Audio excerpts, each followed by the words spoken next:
And the day dawns, it's MOT day. Now I don't have to get MOT on this because it is over 40 years old, of course. It's 53, 54 years old. But I think it prudent to make sure that this thing is safe, having given that I've worked on it. It's a new car to me, effectively.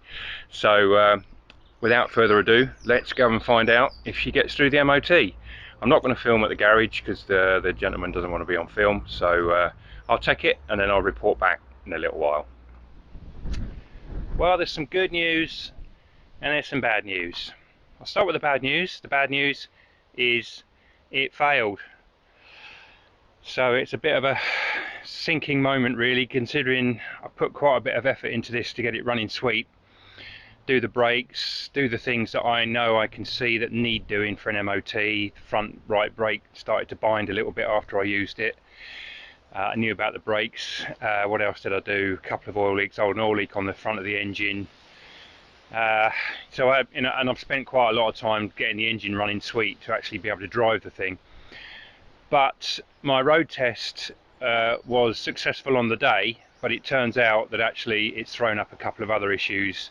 But bizarrely, as soon as I drove it on the ramp, he said, "It's failed already."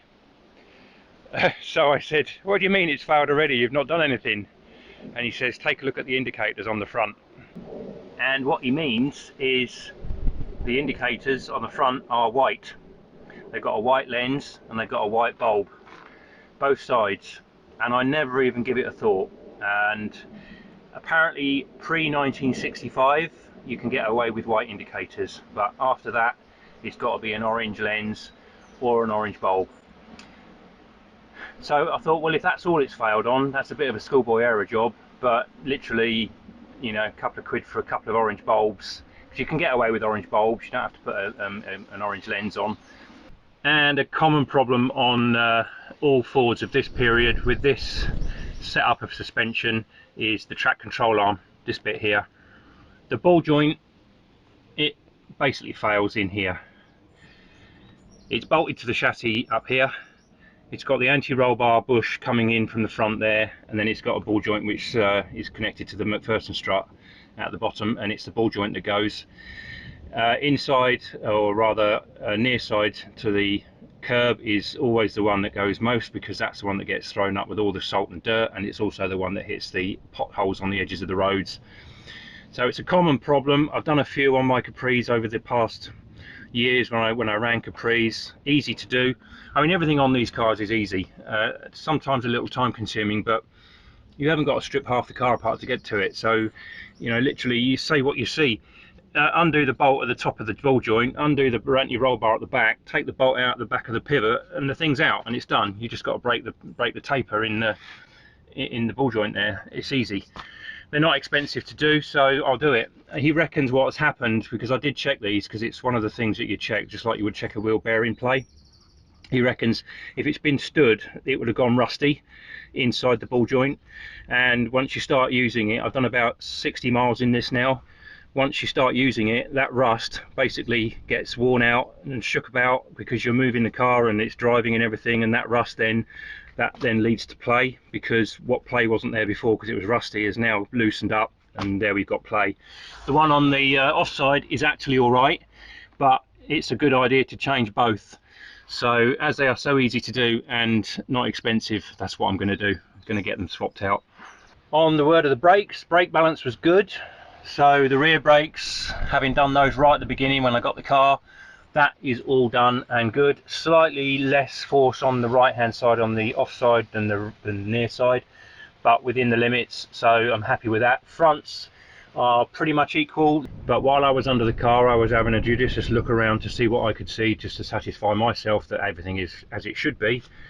And I found that the centre bearing, which is there, and they've all got one, the rubber bush that goes around it is perished and is knackered. Everything else is good. Bodywork is good. There's a couple of there's a possibility of a problem with the back end of the sill on the left hand side. I'll show you that in a second. But the body, structurally, it's had some repairs on it. Now I've had a proper look under with the ramp. So here we are on the near side sill, and if we knock it all the way along, it sounds the same whatever we do. Can you hear the difference? but I won't be doing this year. This is going to be a winter job. We've got a little bit of rot on the back end, so clearly that's got to come off and be remade. It's been done in the past, it's been filled, you can hear the difference, so that is something that I've got to monitor. And at the front of that sill we've got a repair on the floor, and we've got this little bit here, this front wing part here, that needs a bit of straightening, but this has all been repaired. You know, it is what it is. I've put some waste oil in here to try and just stop the rust, any rust that's likely to happen. It will stop it dead in its tracks, just for now, until I get the time to do anything with it. But yeah, I don't want it to get any worse, and it's not structurally an issue at the moment. It's perfectly fine. So, and it's exactly the same on the offside as well.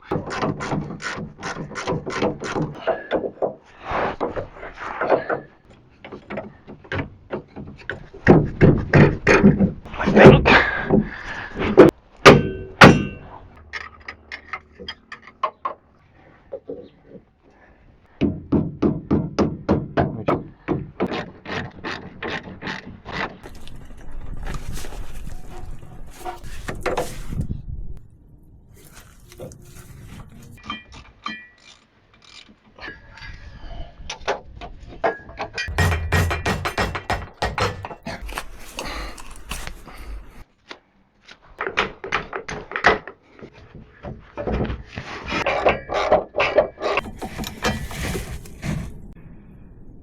well, it's retest time, so we better go and find out if the work I've done is sufficient for the MOT tester to give me a pass.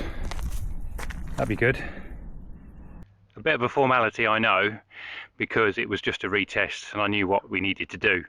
But good news, the Capri has passed its MOT. So hats off to the Capri. It is now safe to drive, officially safe to drive on the road. And we just got to iron out some of the little foibles, lots of knocks and bangs underneath, which I think is the exhaust. Oh, it's driving me crazy. But what next for the Capri? I'm going up to East Kirkby in Lincolnshire, which is where the Mk1 Owners Club are going to be holding their National Day on the 9th of August, Saturday the 9th of August. So if you're into Capris and you want to see loads of Mk1s, including this one, all being well, I'm 99.5% certain this car is going to be there. I'm going to drive it. It's about 80 or 90 miles from where I live, and we're going to see if it makes the trip. So if you want to see what happens, put a subscription on the channel, like the video, comment on the video, and if you're going to be there, I'll see you when you get there. Take care and bye for now, and catch you on the next one.